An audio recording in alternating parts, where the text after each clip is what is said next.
بسم اللہ الرحمن الرحیم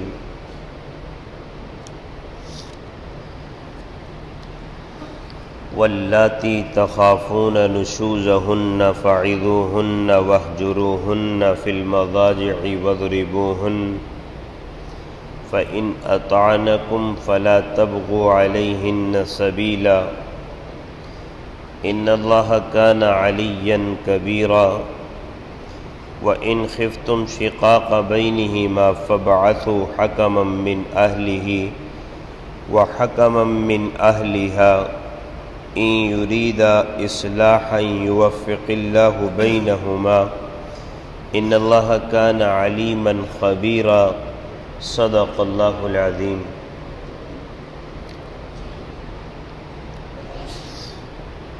اس آیت کریمہ میں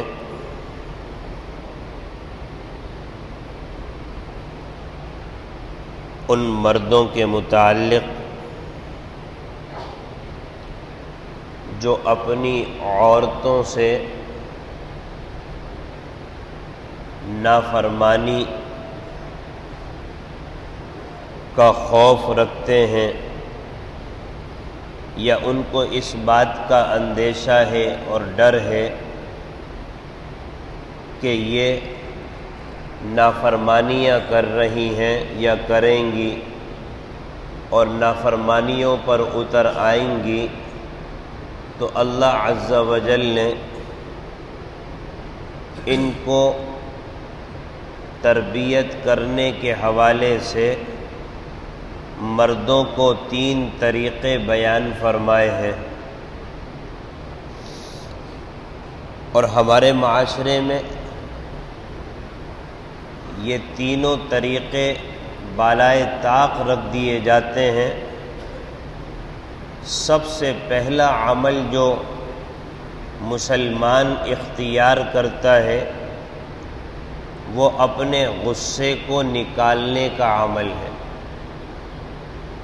اللہ اس کے رسول کی تعلیمات تو پتہ ہی نہیں ہے۔ قرآن کیا کہتا ہے کہ جب میاں بیوی میں بات خراب ہو جائے، جھگڑا ہونے کا اندیشہ ہو، لڑائی ہونے کا اندیشہ ہو، تو قرآن کی کیا تعلیم ہے؟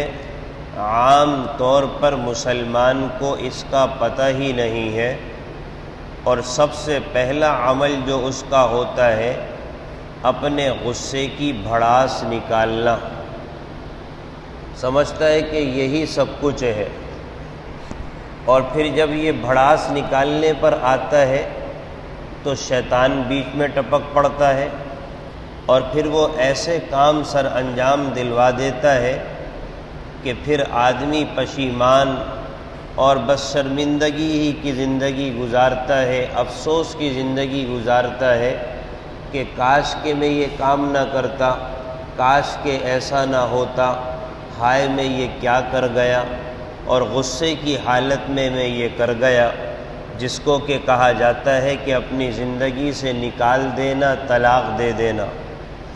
بس یہ 2 ہی کام آتے ہیں آج کل کے معاشرے میں، یا تو غصے کی بھڑاس نکالنا، اور وہ بھڑاس بڑھتے بڑھتے نوبت کہاں تک کہ آ جاتی ہے کہ 2 گھرانے آپس میں ختم ہو کر رہ جاتے ہیں، ٹوٹ جاتے ہیں اور طلاقیں پڑ جاتی ہیں، اور اللہ نے کیا کہا تھا ایسے موقع پر کچھ نہیں پتہ ہوتا، اور اللہ کے رسول کی کیا تعلیمات تھی ایسے موقع پر کچھ پتہ نہیں ہوتا۔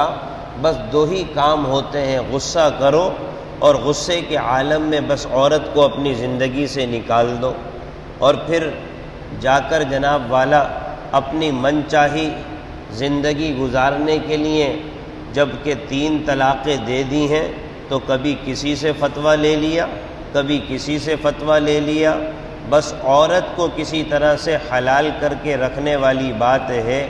اب دین گیا ایک طرف، جس مسلک پر عمل کر رہے تھے جو کہ حق پر مبنی ہے، قرآن و سنت کے مطابق ہے، اس کو بھی بالائے طاق رکھ دیتا ہے، اور ایسے لوگوں کے پاس جاتا ہے جن کا تعلق قرآن و سنت سے نہیں ہے، اور پھر وہ یہی فتویٰ دیتے ہیں کہ طلاق ہی نہیں ہوئی، آپ نے 3 طلاقیں دی ہیں ایک ساتھ، لہذا طلاق ہی نہیں ہوئی، اور وہاں سے فتوے نکال کر دوبارہ زندگی گزارنے کی کوشش کرتا ہے، یہ گویا کہ اپنی خواہشات پر عمل کر رہا ہے، نفسیات، اپنی نفسانی خواہشات پر عمل کر رہا ہے، دین پر عمل نہیں کر رہا، کہ دیکھتا ہے کہ کہاں مطلب کی بات ملے گی، کہاں مطلب کی بات ملے گی۔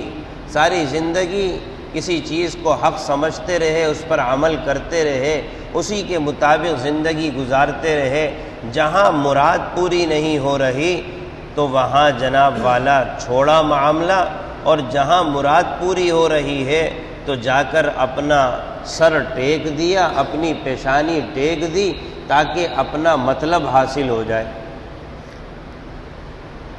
اور پھر وہاں سے پوچھ کر آ کر پھر دوبارہ یہاں سے پوچھتے ہیں کہ وہ صحیح کہہ رہے ہیں یا غلط کہہ رہے ہیں۔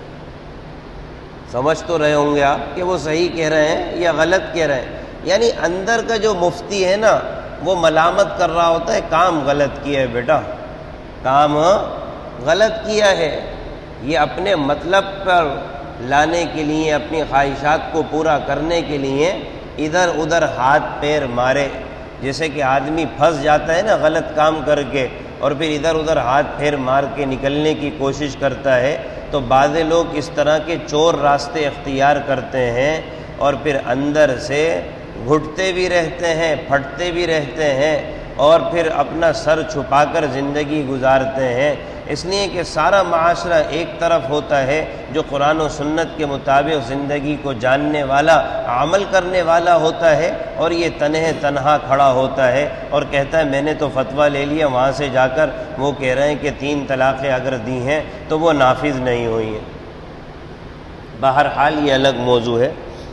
تو یہ تو سب سے پہلا مرحلہ ہمارے معاشرے میں اختیار کیا جاتا ہے، جو کہ قرآن و سنت سے تعلق ہی نہیں رکھتا۔ غصہ اتنا کر دینا کہ انسان آپے سے باہر ہو جائے، عقل کام کرنا چھوڑ دے، یہ تو شریعت میں بالکل قابل مذمت غصہ ہے۔ شریعت ایسے غصے کی تو حوصلہ افزائی کرتی نہیں ہے۔ شریعت نے کہا ہے کہ ٹھیک ہے، مرد میں غصہ ہونا یہ مرد کا حسن ہے، مرد میں غصہ ہونا یہ مرد کا حسن ہے۔ کوئی آدمی بالکل غصے سے خالی ہو، کہتے ہیں کہ یہ اس کے اندر کمی ہے، کمزوری ہے۔ غصہ ہونا یہ مرد کا حسن ہے، لیکن اس درجے کا ہو جانا کہ آدمی اس پر قابو نہ رکھے، یہ تو مرد کی کوتاہی اور کمی اور اس میں ناقصی کی بات ہے۔ اور اس سے آگے پھر دوسرا کام کہ ایک ہی بارگی میں عورت کو اٹھا کر چھوڑ دیا، جبکہ شریعت کا کیا حکم ہے کہ اگر کبھی ایسی نوبت آ جائے تو ایک طلاق پاکی کی حالت میں دی جائے، پاکی کی حالت میں۔ یہاں تو نہ پاکی اور نہ ناپاکی کا خیال کیا جاتا ہے، نہ ایک کا خیال کیا جاتا ہے، نہ 3 کا خیال کیا جاتا ہے، بس محض اپنے غصے کو پورا کرنے کا خیال کیا جاتا ہے، اپنی انا کو تسکین پہنچانے کا خیال کیا جاتا ہے کہ بس ہمارے سامنے یہ ہوا کیسے واقعہ، لہذا ایک کے بجائے 3 لو، اور پھر روتا پھرتا ہے انسان۔ شریعت کا حکم یہ ہے کہ ایک پاکی کی حالت میں، اور پھر وقت کو ذرا گزارو، ہو سکتا ہے آپس میں صلح صفائی ہو جائے، آپس میں شرمندگی کا اس احساس ہو جائے، آپس میں اپنی کمی کوتاہیوں کا احساس ہو جائے، تو رجوع کا حق تو باقی رہے کہ بھئی ایک معاملہ ہوا تھا تو دوسرے کا حق باقی ہے، ابھی تیسرے کا حق باقی ہے۔ یہ ہے شریعت کا حکم، جس کو ہم آج کل معاشرے نے پامال کر دیا۔ پھر روتا پھرتا ہے انسان کہ یہ کیا ہو گیا، میرے منہ سے الفاظ کیا نکل گئے، اور مختلف پھر تعویلیں کرتا ہے، غصے کی حالت میں نے کہی تھی۔ تو بھائی اہل علم فرماتے ہیں کہ کون آدمی جو ہے وہ مذاق میں اور پھر دل لگی میں یہ کام کرتا ہے؟ یہ کام تو ہوتا ہی غصے میں ہے، تبھی تو کہا جاتا ہے اپنے غصے کو قابو میں رکھا جائے۔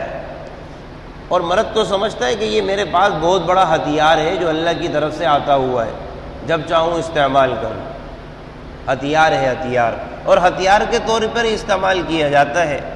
آپس میں اگر اصلاح مقصد ہوتی تو 3 مرتبہ اس کو اختیار نہ کرتا، ایک مرتبہ اختیار کر کے کچھ توقف کرتا، انتظار کرتا، ہو سکتا ہے دونوں کو ملال ہو جائے، شرمندگی ہو جائے، احساس ہو جائے، اور پھر جناب والا رجوع کا دروازہ کھلا ہوا ہو۔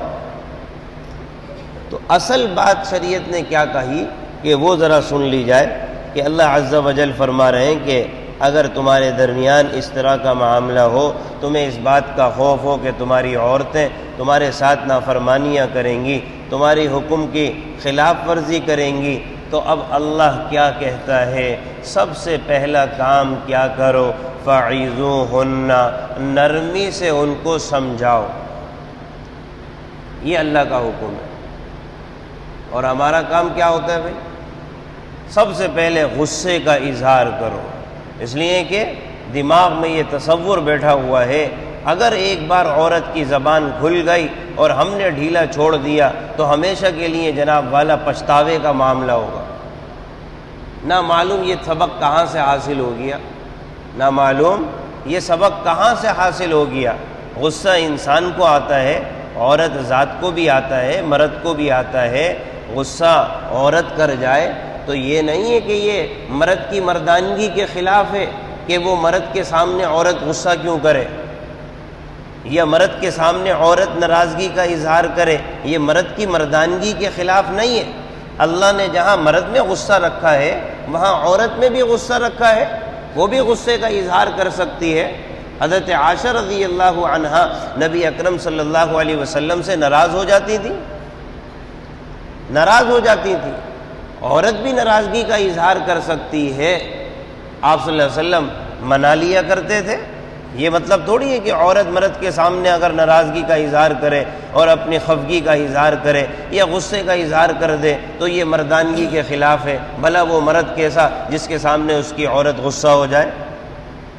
ایسی کہیں بھی تعلیم نہیں۔ حضرت عمر رضی اللہ عنہ کا واقعہ سنا ہوگا کہ ایک آدمی اپنی بیوی کی شکایت کرنے کے لیے حضرت عمر رضی اللہ عنہ کی خدمت میں آتا ہے اور ان کے دہلیز پر پہنچتا ہے، قریب گھر پہنچتا ہے تو دیکھتا ہے کہ حضرت عمر رضی اللہ عنہ کی زوجہ حضرت عمر رضی اللہ عنہ پر خفگی کا اظہار کر رہی ہیں، ناراضگی کا اظہار کر رہی ہیں، تو الٹے پاؤں واپس چلنے لگتا ہے۔ حضرت عمر بلاتے ہیں کہ بھائی آئے کس لیے تھے، یہاں پر بتاؤ تو صحیح۔ کہنے لگا کہ جو مدعا اور سوال لے کر آیا تھا وہ تو مسئلہ میں نے یہاں پر کچھ اور ہی دیکھا، اپنی بیوی کی شکایت کرنے آیا تھا، یہاں تو عمر کی بیوی اس کے اوپر غصے کا اظہار کر رہی ہے، میں اپنا کیس آپ کے سامنے کیا رکھوں؟ تو پھر آپ نے بلایا اور کہا کہ دیکھو یہ عورت ہے، یہ عورت ہے، یہ میرے بچوں کی ماں ہے، یہ بچوں کا خیال کرتی ہے، مفہوم عرض کرو، بچوں کا خیال کرتی ہے، گھر بار کو دیکھتی ہے، گھر گرہستی کا یہ معاملہ اختیار کرتی ہے، کپڑے دھوتی ہے، گھر کو سنوارتی ہے، گھر کو یہ سمیٹتی ہے، یہ کتنے کام کرتی ہے، اتنے اس کے گویا کے احسانات ہیں۔ اگر یہ غصے کا اظہار کر لے تو بھلا کیا برائی کی بات ہے؟ عمر کی غیرت کے خلاف تھوڑی ہو گیا معاملہ کہ بیوی نے غصے کا اظہار کیوں کیا۔ تو یہاں پر بھی اگر کبھی ایسا معاملہ ہو جائے، ناراضگی کا معاملہ ہو جائے، اللہ نے سب سے پہلا عمل ارشاد فرمایا فَعِظُوهُنَّ، ان کو نرمی سے سمجھاؤ۔ مطلب تو یہ ہے نا آج کل کے معاشرے میں مرد خود قابل اس درجے کا ہوتا ہے کہ اس کو وعظ و نصیحت کی جائے، اس لیے کہ نہ دین ہے، نہ دینداروں سے تعلق ہے، نہ دین والوں کے پاس بیٹھنا ہے، نہ دین کا سیکھنا ہے، نہ سمجھنا ہے، نہ اللہ کے راستے میں نکل کر دین کا سیکھنا، عمل کرنا، کچھ بھی حاصل نہیں ہے۔ وہ تو خود قابل رحم ہے، وہ کیا دوسروں کو وعظ و نصیحت کرے گا؟ اس کا تو کام ہی یہی ہے کہ ڈنڈا اٹھایا اور استعمال کرنا شروع کر دیا، یا زبان جیسی منہ میں آئی استعمال کرنا شروع کر دی، گالی بکنا شروع کر دی، یا اور جو بس میں چلا وہ اختیار کرنا شروع کر دیا۔ تو آدمی جب تھوڑا بہت خود بنا ہوا ہوتا ہے تبھی تو اچھی باتیں منہ سے نکلیں گی۔ فَعِظُوهُنَّ، اللہ فرما رہا ہے کہ بیوی کو پھر نرمی سے وعظ و نصیحت کرو، سمجھانے کا اہتمام کرو، یہ پہلا عمل ہے۔ اور دوسرا عمل اللہ عز و جل نے ارشاد فرمایا وَاهْجُرُوهُنَّ فِي الْمَضَاجِعِ، اور پھر بھی اگر وہ نہیں مانتی تو بستر ان سے علیحدہ کر لو، بستروں میں ان کو علیحدہ چھوڑ دو، ان کے ساتھ نہ سو۔ یہ اللہ سکھا رہا ہے عمل، یہ عمل اللہ سکھا رہا ہے وہ اپنی مخلوق سے کتنی محبت کرتا ہے ہر ایک جانتا ہے۔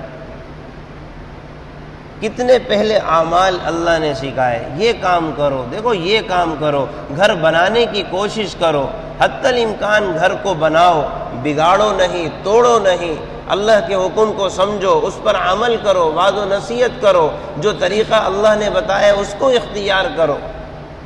اللہ تھوڑی چاہتا ہے کہ دو گھر آپس میں ٹوٹ جائیں، دو گھر آپس میں ٹوٹ جائیں، یہ تو شیطان کی منشا ہوتی ہے کہ دو گھر آپس میں ٹوٹ جائیں۔ وہ ابلیس کا ایک واقعہ سنا تھا کہ ابلیس اپنا تخت لگا کر بیٹھا ہوا ہے اور اس کے جو چیلے ہیں مختلف قسم کے آ رہے ہیں۔ ایک آ کر کہتا ہے کہ میں نے ایک آدمی کو نماز پڑھنے سے روک دیا، تو ابلیس کہتا ہے کہ کوئی بات نہیں، ٹھیک ہے، بہت اچھا کام کیا۔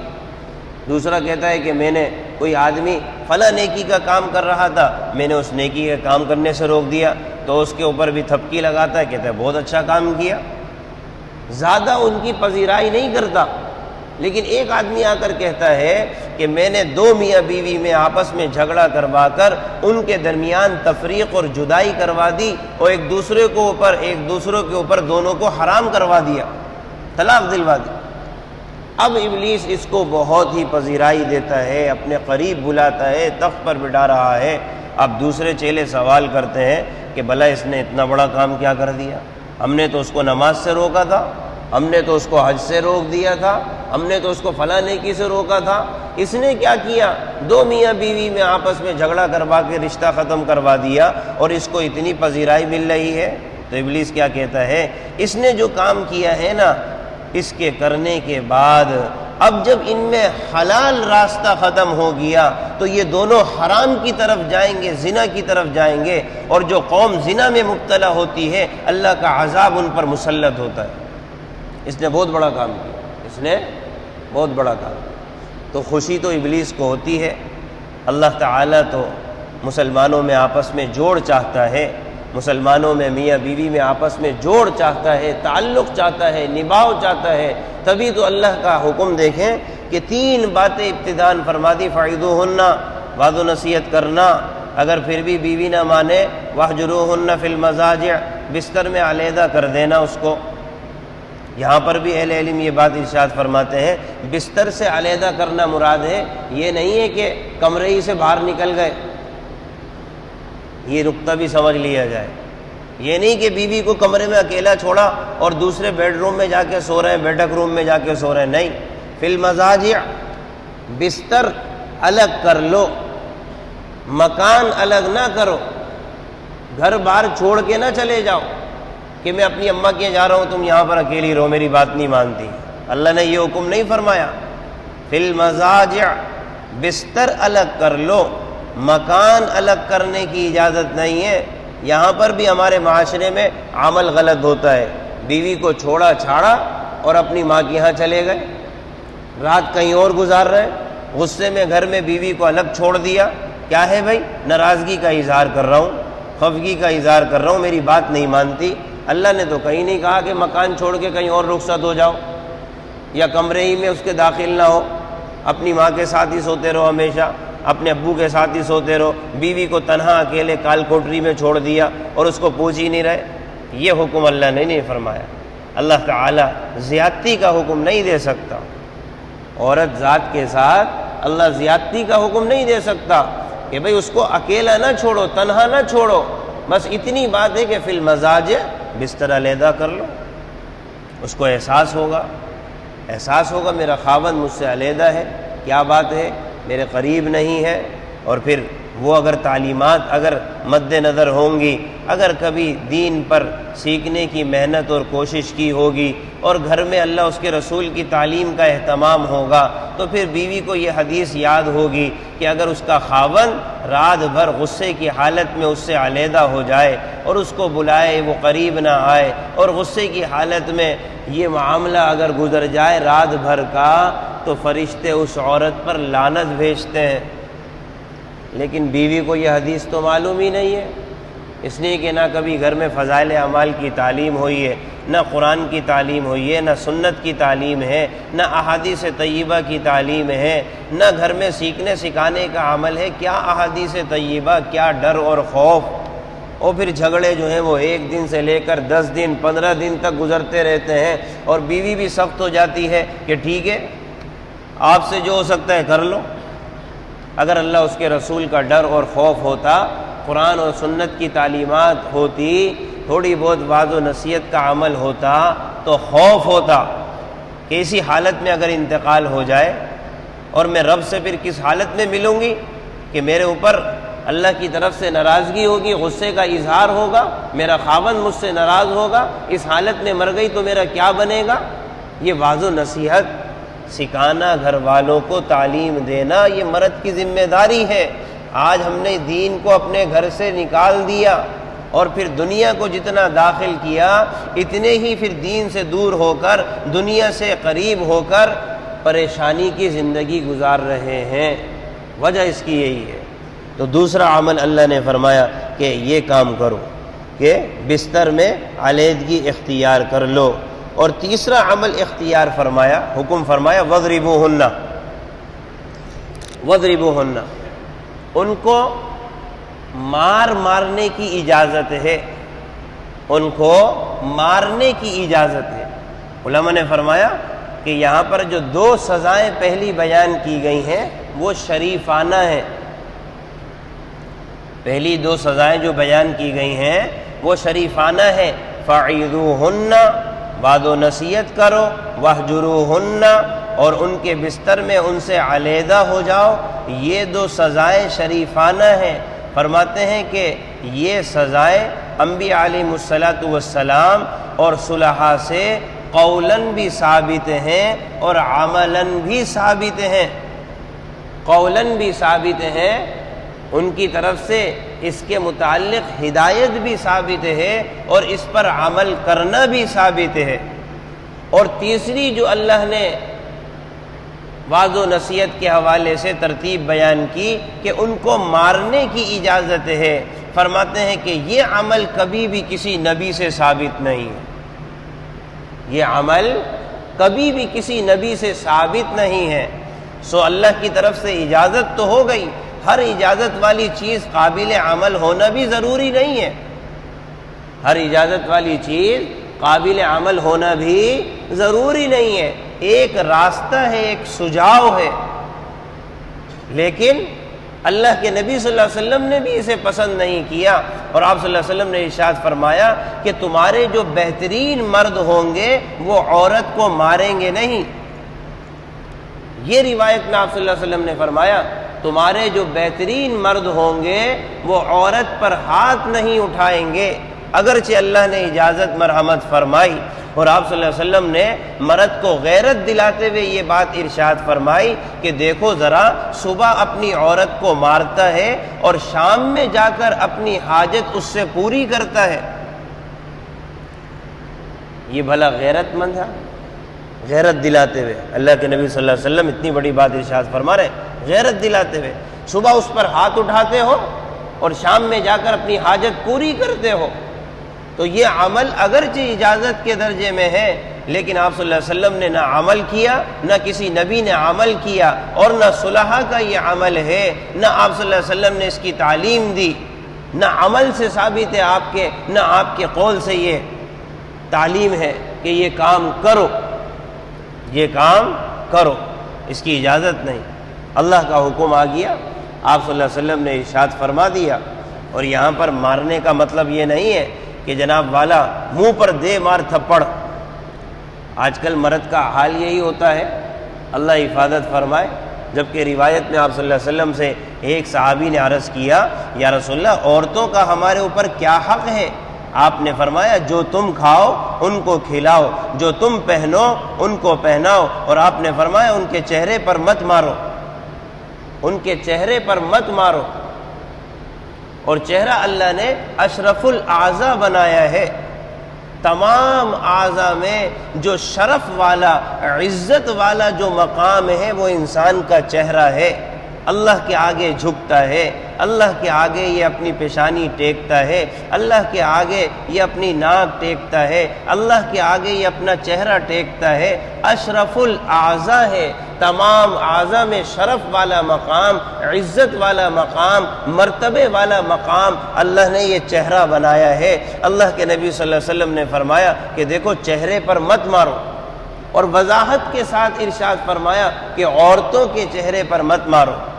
اگرچہ حکم یہی ہے کہ عورت ہو یا مرد ہو چہرے پر مارنا شرعاً ممنوع ہے، اللہ کے نبی صلی اللہ علیہ وسلم نے چہرے پر مارنے سے منع فرمایا، اور خاص طور پر عورت کے متعلق بھی ذکر فرمایا کہ جو تم کھاؤ وہ ان کو کھلاؤ، جو تم پہنو وہ ان کو پہناؤ، اور اسی طرح سے ان کے چہرے پر مت مارو، جو تم کھاؤ ان کو کھلاؤ۔ آج کل کے معاشرے میں آدمی بخل کا بھی معاملہ اختیار کرتا ہے، اپنے بیوی بچوں پر خرچ نہیں کرتا، جمع کر کر کے رکھتا ہے، اپنی بیوی بچوں کو نہیں پہناتا صحیح معنی میں جو ان کا حق ہے، جمع کر کر کے رکھتا ہے، اور جہاں کہیں مطالبہ ہو جائے تو غصے کا اظہار کرتا ہے یا پھر مارتا ہے۔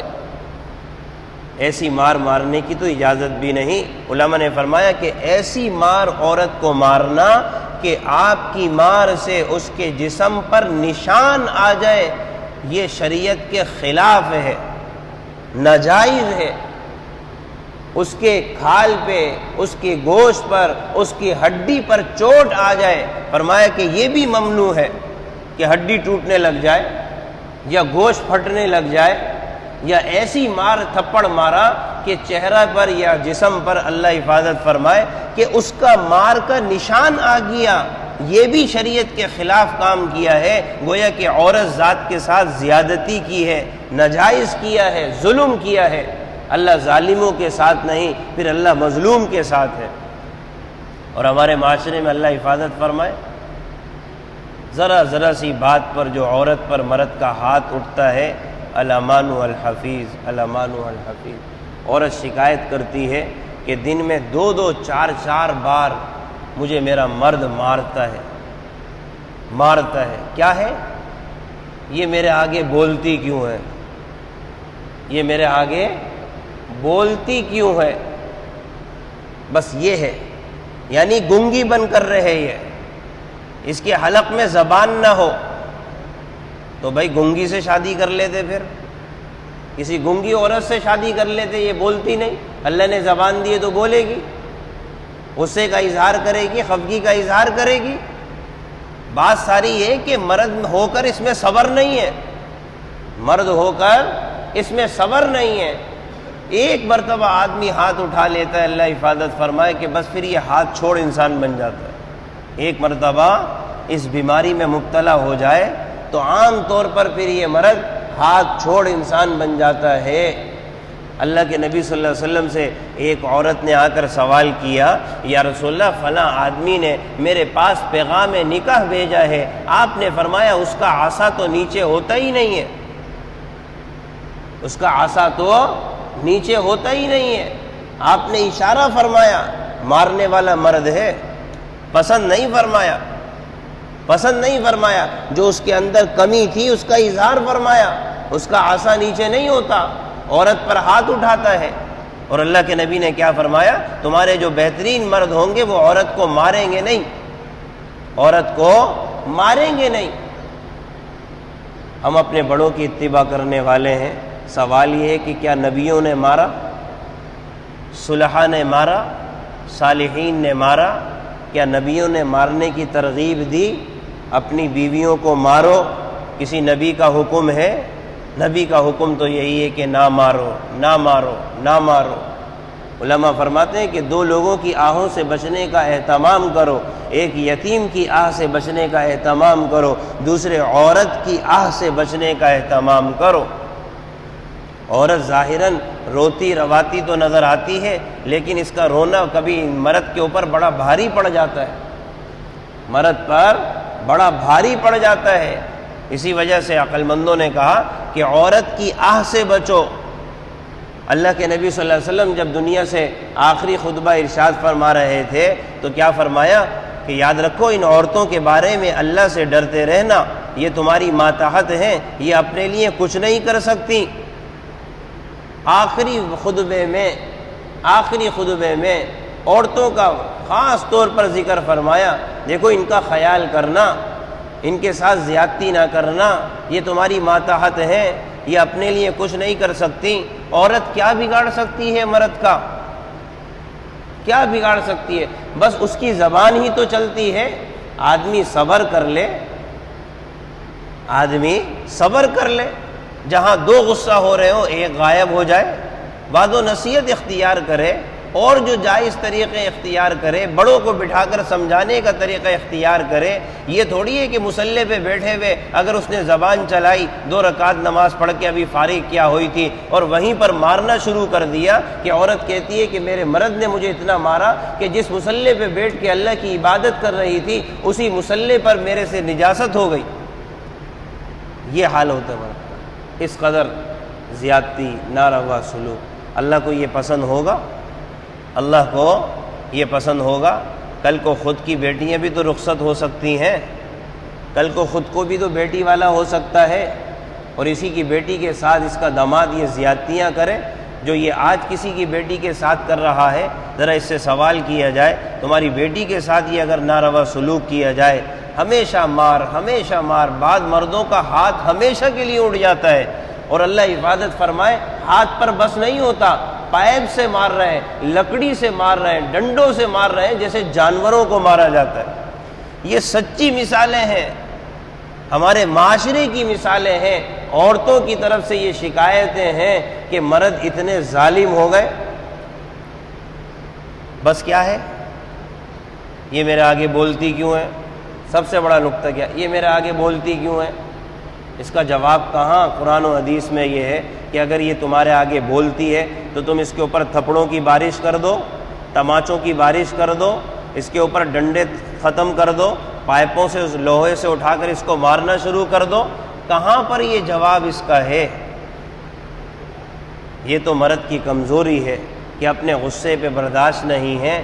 وعظ و نصیحت جو اللہ نے حکم فرمایا ہے، اور جو اللہ نے حکم فرمایا بستر علیحدہ کر دو، جو اللہ نے حکم فرمایا، اگر پھر بھی نہیں بنتی تو اللہ نے آگے ارشاد فرمایا ہے کہ بھائی ان کے بھی کوئی ایک آدمی بڑا لے لیا جائے بطور حکم کے، فیصلہ کرنے کے، مرد کی طرف سے بھی ایک لے لیا جائے، دونوں آئیں، دونوں کو بٹھائیں، وعظ و نصیحت کریں، دونوں سمجھائیں، دونوں کو سمجھائیں۔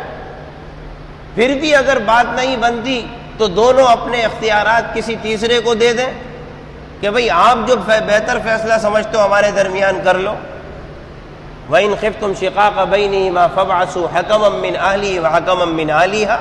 اللہ کہتا ہے کہ یہاں سے بھی ایک آ جائے، وہاں سے بھی ایک آ جائے، جو دونوں کے درمیان فیصلہ کرے بٹھا کر، قرآن و سنت کی روشنی میں، کسی ایک طرف جھکاؤ نہ ہو کہ لڑکی کے حق میں فیصلہ ہو جائے یا لڑکے کے حق میں فیصلہ ہو جائے، نہیں، إِن يُرِيدَ إِصْلَاحًا، کہ ان کا مقصد ہو کہ دونوں کے درمیان صلح صفائی کروانی ہے، اور اللہ کی رضا کو مد نظر رکھ کر یہ کام کریں گے، اللہ تعالیٰ ان کا حامی اور مددگار اور ناصر ہوگا۔ اگر کسی ایک طرف جھکاؤ ہوگا تو پھر تو ظلم اور زیادتی اور ناانصافی ہوگی۔ پھر بھی معاملہ نہیں چلتا، پھر بھی معاملہ نہیں چلتا، تو پھر کہیں جا کر 5واں نمبر آتا ہے چھوڑنے چھاڑنے کا۔ 5واں نمبر، پہلا نمبر وعظ و نصیحت، دوسرا نمبر بستر علیحدہ کرنا، تیسرا نمبر تادیبی مار کا اختیار کرنا، چوتھا نمبر آپس میں دونوں فریقین کی جانب سے کسی بڑوں کو بٹھا کر فیصلہ کروانا، 5واں نمبر آدمی جا کر سوچے سمجھے کہ بھئی اب آپس میں مزاج نہیں مل رہا تو کیا کیا جائے۔ اور جو ہمارا 5واں نمبر ہے وہ سب سے پہلا نمبر ہے۔ ہمارے معاشرے کی برائی کیا ہے؟ جو 5واں نمبر تھا وہ سب سے پہلا نمبر ہے، جہاں غصہ آیا اٹھا کے بیوی کو طلاق دے دی۔